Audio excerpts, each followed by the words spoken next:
La poesía es el caracol con el que se oyen los ruidos de la vida.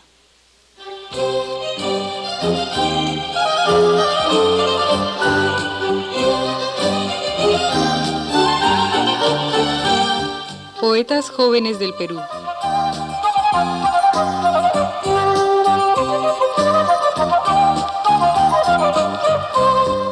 Un recorrido por la obra de los autores de más reciente aparición.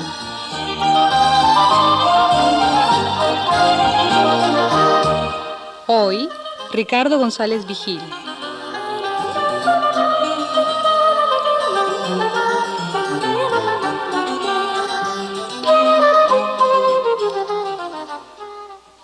Más conocido como crítico literario y profesor en la Universidad Católica, Ricardo González Vigil es sin embargo un poeta que va madurando una obra, lenta pero efectivamente con el correr de los años. Nació en Lima en 1949 y en el 73 publicó un primer libro, Llego hacia ti, donde recoge, dentro de una concepción religiosa y reposada, las experiencias de su adolescencia y juventud. Al mismo tiempo trabajaba ya como crítico y terminaba sus estudios de literatura, desempeñándose en ese campo intelectual con una férrea vocación que le ha deparado hasta ahora un sólido prestigio en nuestro ambiente cultural. En 1978 publicó Silencio Inverso, breve poemario en que depura su lenguaje y nos entrega un proyecto maduro y prometedor. Desde entonces trabaja en un tercer libro, sin título aún, pero que estamos seguros significará un aporte interesante dentro de la línea de herencia simbolista y cristiana que lo caracteriza. Ricardo González Vigil, como crítico y poeta, llega ahora a nosotros para testimoniarnos su rica experiencia literaria.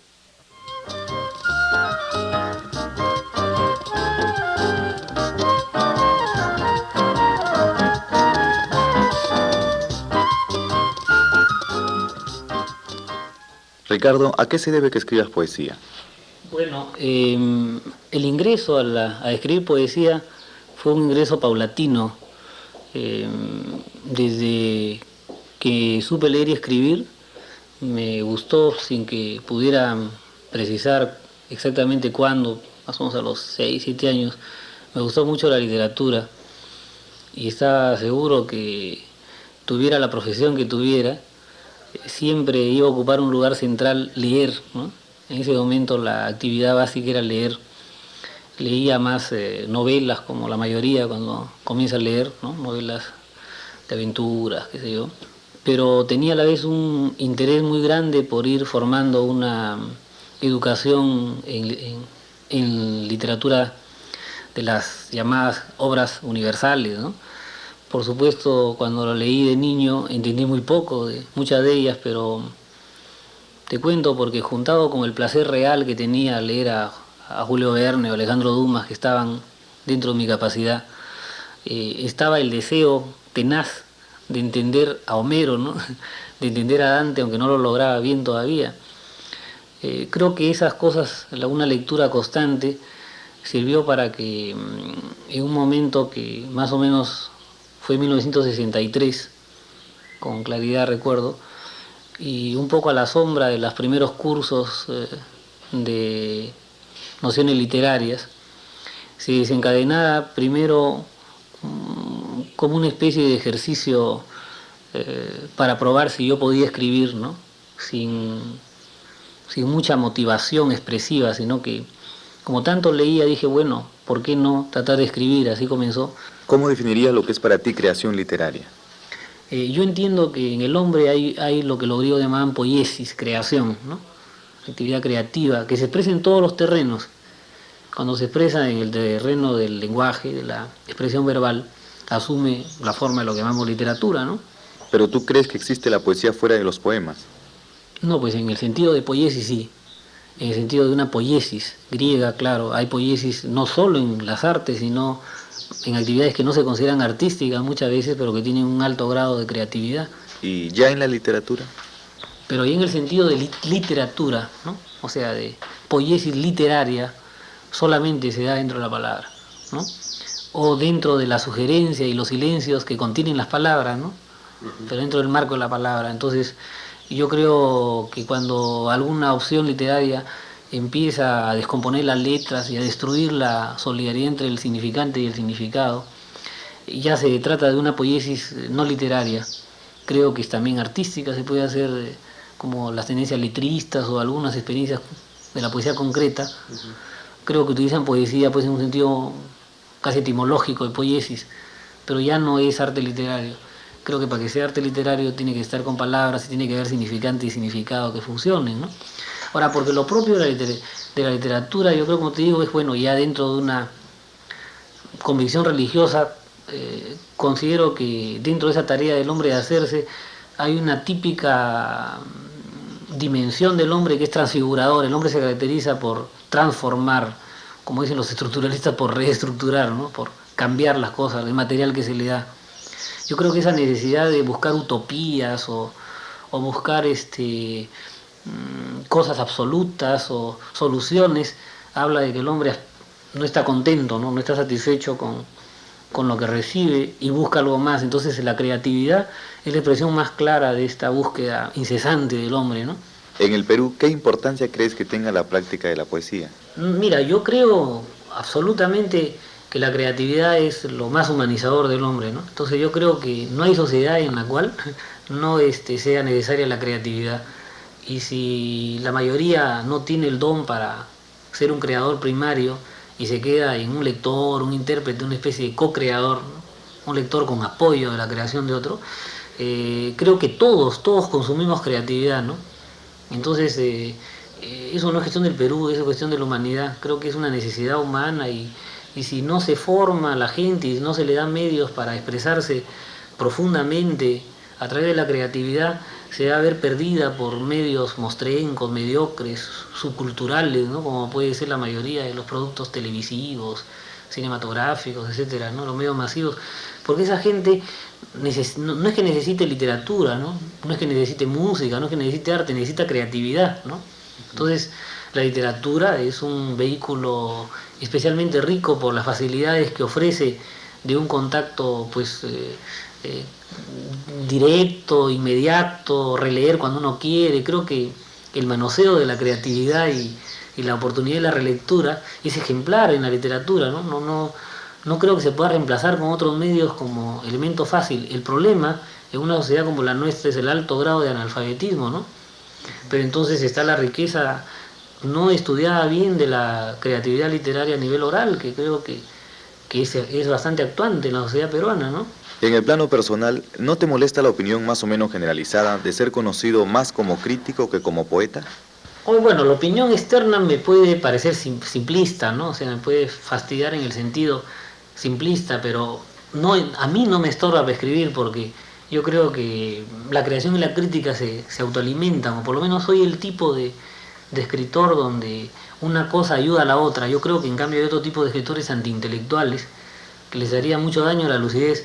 Mira, cuando yo pienso que la mayoría de los escritores que más admiro o eran grandes críticos o dominaban retórica o eran grandes lúcidos, no me preocupo para escribir, ¿no? Por ejemplo, que te diría, por lo menos Virgilio, ¿no? Dante, Cervantes dominaba retórica, cosa que se conoce mejor ahora, Goethe, ¿no? Joyce. Entonces, en ese sentido, Eliot, ¿no? Grandes. No me preocupo, ¿no? Pero me puede molestar, evidentemente, a veces el esquematismo, hablar de mí solo como crítico. Pero yo sé que el que sea crítico no me estorba. Más bien, el vivir en una sociedad pauperizada como la nuestra, lo que sí me molesta es que por ganar dinero abuso demasiado de mis tareas docentes y críticas, me toma mucho tiempo, más del que yo quisiera darle más tiempo a la lectura y a la escritura, ¿no? Pero mucho tengo que estar hablando por motivos más viles, ¿no? Extraliterarios, ¿no?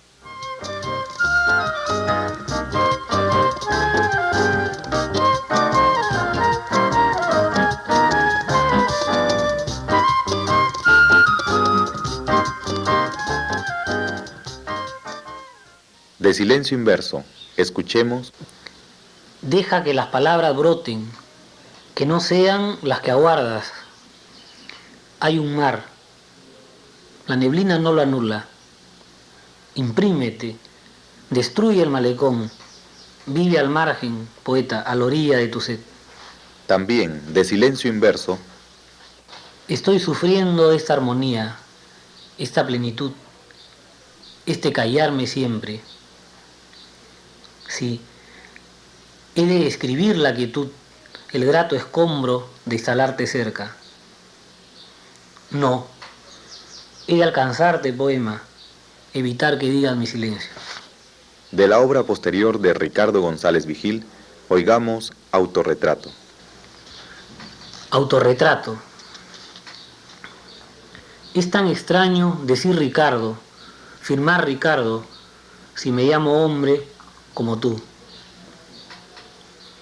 Carezco de años y de rostros, nada me aprisiona, ni siquiera este instante ni estos versos.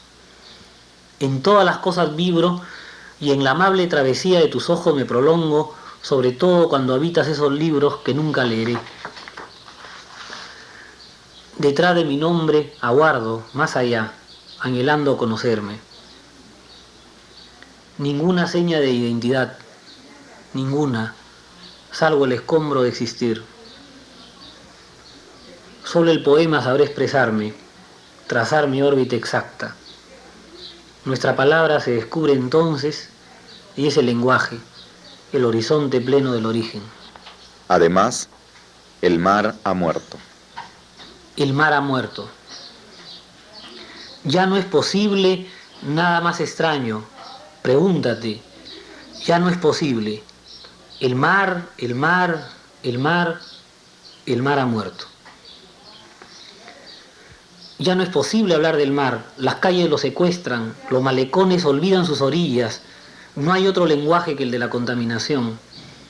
Como un espejismo remoto, caduco, casi inservible, aflora a veces en las peores espinas del menú.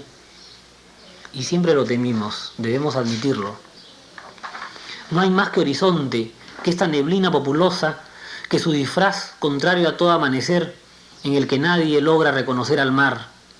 Apenas la memoria sorda de los caracoles, el laberinto doméstico de mis páginas, fugaces féretros, clausurados, aprisionados entre muebles, cenizas, crecientes desperdicios. Todos vagamos, huérfanos, inválidos, libros, ausencias, oficinas, habitamos innumerables, sin el aliento primordial. Nada más extraño que acercarnos con la única nostalgia que no quisimos presagiar, mientras nos agita la marea del deseo, brotar indemne de las aguas con la desnudez de quienes todavía rescatan la espuma para siempre imposible del poema. Pregúntale al firmamento, a la palabra, al origen, a la vida misma. Pregúntale a tu corazón.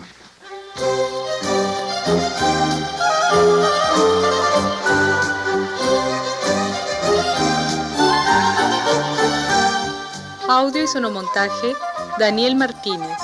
Locución, Percy Treyes. Libretos y realización, José Antonio Mazzotti. Dirección general, Rosy Mendró.